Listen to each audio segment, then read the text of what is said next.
Hello everyone, नमस्ते। मैं हूँ लीज़ा एंड हम देखने वाले हैं कि आपकी 24 जुलाई की जो एनर्जी है वो कैसे रहेगी या क्या होने वाला है।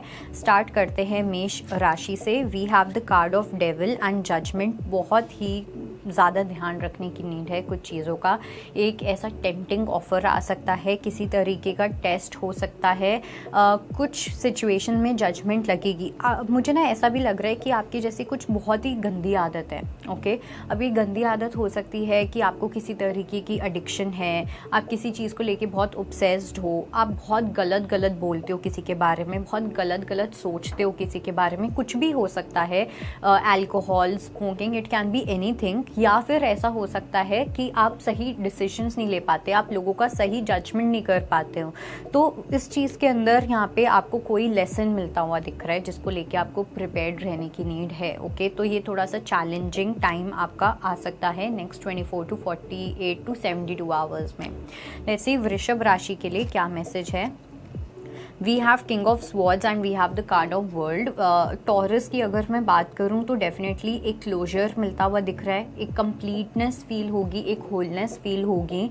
किसी पर्सन के साथ आपको फील हो सकती है, किसी सिचुएशन में कितनी अच्छी लेवल की आपको सेटिस्फैक्शन मिल सकती है कि आपको कोई डाउट नहीं बचेगा आपके दिमाग में। ओके, तो वो चीज़ मुझे लग रही है कुछ लोगों के लिए जो यहाँ पे मेल्स हैं, और अगर आप किसी टेक वाली इंडस्ट्री में हो, आपका जो प्रोफाइल है या कुछ भी ऐसा वो टेक से रिलेटेड है कहीं ना कहीं, तो वहाँ पे आपके पास कोई अपॉर्चुनिटी आ सकती है जॉब चेंज करने की या अब्रॉड जाने की। तो वो opportunity is very much there. Let's see Gemini के लिए क्या मैसेज है। We have the card of strength and we have 7 of cups. मिथुन राशि वालों के लिए काफ़ी ज़्यादा आप एफर्ट्स लगाते हुए दिख रहे हो। ऐसा लग रहा है किसी सिचुएशन को आप बहुत गंदे तरीके से कंट्रोल करना चाहते हो, बहुत ही ज़्यादा बुरे तरीके से। एक ऑब्सेशन दिखाई दे रहा है, एक स्टबनेस दिख रही है कि ये चीज़ तो मुझे फिक्स करनी ही करनी है, और आप कितनी ही कोशिश कर लो ये सिचुएशन आपके हाथ में नहीं आएगी जैसे आप चाहते हो। तो इट्स बेटर कि आप इस सिचुएशन को थोड़ा सा फ्री कर दो, आप थोड़ा सा लेस कंट्रोलिंग हो जाओ, थोड़े से ज़्यादा सरेंडर में आ जाओ, फेथ की एनर्जी में आ जाओ, तब शायद से चीज़ें आपके फेवर में आ जाए। कंट्रोल में तो नहीं आएंगी बट फेवर में डेफिनेटली कुछ चीज़ें आती हुई दिख रही हैं if you surrender. Let's see कर्क राशि के लिए क्या मैसेज है। We have the card of 9 of coins and we have the card of emperor. कर्क राशि वालों के लिए मुझे लगता है कि आप अपने लिए कुछ डेफिनेटली क्रिएट करते हुए दिख रहे हो, अपने लिए एक फाइनेंशियल स्टेबिलिटी। मुझे ऐसा लग रहा है आने वाले टाइम में आपकी जो फाइनेंशियल स्टेबिलिटी है वो काफ़ी इंक्रीज हो जाएगी। ओके, अपने लिए फाइनेंशियली आप काफ़ी चीज़ें कर पाओगे, अपने आप को आप प्रोवाइड कर पाओगे। अगर आप पहले किसी के ऊपर डिपेंडेंट थे फाइनेंशियली, तो यहाँ पे आपकी एक इंडिपेंडेंसी आती हुई दिख रही है फाइनेंसेस में। ओके, और अदर दैन दैट ऑल्सो मुझे ऐसा लग रहा है कि आप अपना ही खुद का कुछ क्रिएट करते हुए दिख रहे हो, अपनी खुद की आइडेंटिटी, अपना खुद का कुछ स्टार्टअप हो सकता है, बट कुछ ऐसा जो आपको काफ़ी ज़्यादा फाइनेंशियली स्ट्रॉन्ग बना देगा। ओके, लेट्स सी हमारी अगली राशि जो कि है सिंह राशि। We have the card of ace of swords and the star. Leo की अगर मैं बात करूँ तो डेफिनेटली एक मेंटल क्लैरिटी, एक मेंटल डिसिप्लिन मुझे दिख रहा है, एक भगवान के ऊपर विश्वास आपका काफ़ी ज़्यादा बढ़ते हुए दिख रहा है। हीलिंग वाली एनर्जी, जो लोग रेकी करते हैं या प्राणिक हीलिंग करते हो, आप किसी भी तरीके की हीलिंग मोडालिटी को अगर आप यूज़ करते हो अपनी लाइफ में, वो कहीं ना कहीं उसके अब आपको रिजल्ट्स मिलते हुए दिख रहे हैं, उसके आपको बेनिफिट्स मिलते हुए दिख रहे हैं। कोई विश भी है जो आपकी बहुत ज़्यादा जल्दी पूरी हो सकती है। लेट्स सी वर्गो के लिए क्या मैसेज है। We have the card of 8 of swords and moon. बहुत ज़्यादा इमोशनल एंड मेंटल डिस्टर्बेंस मुझे यहाँ पे लग रही है नेक्स्ट 24 आवर्स में। कुछ ना कुछ ऐसा हो, कुछ लोगों के लिए तो मुझे लग रहा है कि आपकी वाइफ के साथ, आपकी मदर के साथ आपकी काफ़ी ज़्यादा अनबन हो सकती है, कुछ कॉन्फ्लिक्ट्स बन सकते हैं। कुछ लोगों के लिए मुझे लग रहा है कि आपको इन जनरल फ्यूचर का बहुत ज़्यादा डर रह सकता है। कोई बात है जो आपको बहुत ज़्यादा एंग्शियस फील करवा सकती है। लेट्स से आपकी कोई मीटिंग है, आपकी कोई कुछ भी एक अपॉर्चुनिटी है, आपको कुछ प्रेजेंटेशन देनी है, तो एंग्शियस लेवल काफ़ी स्ट्रॉन्गली बढ़ सकता है, इंक्रीज़ हो सकता है। तो थोड़ा मेंटली एंड इमोशनली आपका डिस्टर्बिंग जा सकता है। लेट्स सी कि लिब्रा के लिए क्या मैसेज है। So we have the wheel of fortune and ace of wands.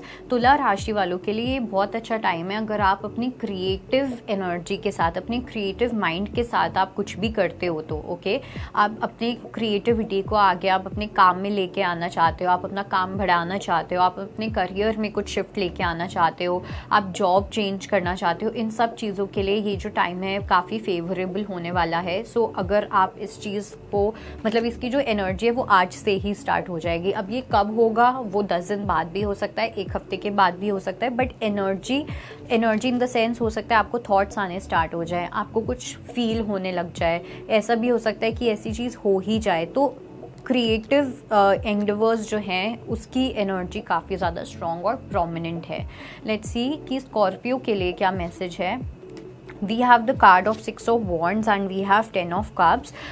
वृश्चिक राशि वालों के लिए मुझे ऐसा लगता है कि एक कहीं ना कहीं एक ये माइंडसेट आना कि अगर मेरी फैमिली खुश है, अगर मेरी फैमिली में सब कुछ सही है, एक हार्मनी है मेरी फैमिली में पीस है, तो वो मेरे लिए सबसे बड़ी जीत है। इस तरीके का एक माइंडसेट, इस तरीके का एक एटीट्यूड आप कहीं ना कहीं एक्सपीरियंस कर सकते हो नेक्स्ट 24 आवर्स में। अगर आपकी फैमिली खुश है तो ऑटोमेटिकली आपको बहुत ज़्यादा अप्रिशिएटेड फील होगा, आपको ऐसा फील होगा कि आपने कुछ अचीव किया है।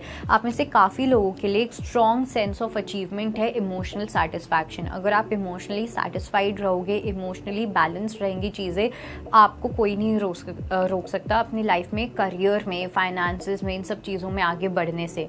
आपके लिए इमोशनल डिससेटिस्फैक्शन आपका सबसे बड़ा रूट कॉज बनती है किसी भी तरीके की अचीवमेंट पाने से।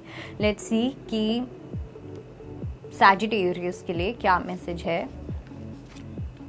We have the card of 3 of swords and 9 of swords. धनु राशि वालों की अगर मैं बात करूं तो किसी तरीके का हार्ट ब्रेक, एक शैटरिंग एनर्जी, बहुत ज़्यादा डिसअपॉइंटेड हो जाना। मेरे को ऐसा लग रहा है कि कोई स्पेसिफिक पर्सन है जिन्होंने कहीं ना कहीं आपको डिसअपॉइंट किया है, मैनिपुलेट करने की कोशिश की है। मतलब ऊपर से ये पर्सन कुछ और दिखा रहे थे और आपको रियलाइज़ हो सकता है कि पीछे से इस पर्सन की जो इंटेंशन थी वो कुछ और ही थी। तो ये थोड़ा सा शॉकिंग हो सकता है। एक एक ट्रुथ ऐसा फील हो सकता है कि कुछ सच है जो रिवील हो गया आपके सामने, जो आपको या आपके फैमिली मेम्बर्स को थोड़ा सा प्रॉब्लम में या एक एंशियसनेस में डाल सकता है। लेट्स सी हमारी मकर राशि। So we have 3 of wands and we have death. मकर राशि वालों के लिए मुझे ऐसा लगता है कि आपको सर्टेनिटी ढूंढने की बिल्कुल ज़रूरत नहीं है। अगर आप एक पाथ पे चल रहे हो तो इस टाइम पे आपके लिए गाइडेंस ये है कि आपको चलते जाना है। आपको ये नहीं सोचना कि उसका क्या आउटकम होगा, उसका एंड रिजल्ट क्या होगा, बिकॉज इस टाइम पे पहली चीज़ ये आप एकदम सही पाथ पे हो। दूसरा ये कि आपको यूनिवर्स नहीं बताना चाहते, बिकॉज अगर आपको यूनिवर्स बता देंगे तो आपको उस जीतने में ना आपको मज़ा नहीं आएगा, आपको उस अचीवमेंट में मज़ा नहीं आएगा। तो इसलिए चीज़ें एकदम सही डायरेक्शन में जा रही हैं, एक अच्छा चेंज आता हुआ दिख रहा है, लेकिन आपको यूनिवर्स पे फेथ रख के बस चीज़ें करते जानी है, कर्म पे ध्यान देना है, फल पे नहीं। लेट्स सी एक्वेरियस के लिए क्या मैसेज है। सो एक्वेरियस के लिए here we have the chariot and high priestess. Aquarius के लिए मुझे ऐसा लग रहा है कि कहीं ना कहीं अपनी पोटेंशियल पे आप इतना ज़्यादा ट्रस्ट नहीं कर पा रहे हो। ओके, इतना आप थोड़ा सा डाउट कर रहे हो अपनी इनर पोटेंशियल पे। तो थोड़ा सा आपको सेल्फ रिफ्लेक्शन करने की नीड है, जहाँ पे आप अपने खुद के गिफ्ट्स को पहचानो, अपने टैलेंट को समझो, अपने स्किल्स को समझो और उसके बाद आप कुछ करो। मुझे ऐसा लग रहा है आप लोगों से हेल्प बहुत ज़्यादा लेते हो। आप बाकी सब लोगों को आप बहुत अप्रिशिएट करोगे, लेकिन आप अपने आप को नहीं करोगे। अपने आप को लेके आप कभी कभी थोड़े से डिमीनिंग हो जाते हो, या आप अपने आप को थोड़ा सा गुड फॉर नथिंग समझने लग जाते हो कभी कभी। तो ये सब चीज़ें नहीं करनी है और अपनी खुद की क्वालिटीज़ के ऊपर आपको बहुत अच्छे से फोकस करना है। लेट्स सी कि पाइसेस के लिए क्या मैसेज है। So we have the card of page of swords and 2 of cups. मीन राशि वालों के लिए मेरे को ऐसा लगता है love should be your language and not stubbornness. मतलब कि किसी भी तरीके की ज़िद, किसी भी तरीके की स्टबनेस, किसी भी तरीके के टेम्परामेंट इशूज़, अपने मूड स्विंग्स के अकॉर्डिंग लोगों से डील करना, बात करना, उनको समझना, ये एटीट्यूड नहीं चलने वाला और ना चलना चाहिए। थोड़ा सा आपको लविंगली, थोड़ा सा रिस्पेक्ट के साथ आपको लोगों के साथ अपने रिलेशनशिप्स को बिल्ड करना है, एक स्ट्रॉन्ग फाउंडेशन सेट करनी है अपनी मनमाजी से या अपने किसी के ऊपर डर बिठा के, कंट्रोलिंग सिचुएशन क्रिएट करके, वो सब चीज़ें करके आपके बॉन्ड्स नहीं बनेंगे और ना आपको बनाने की नीड है। Okay, so that was your reading and I hope it help. I will see you next time. Take care, bye.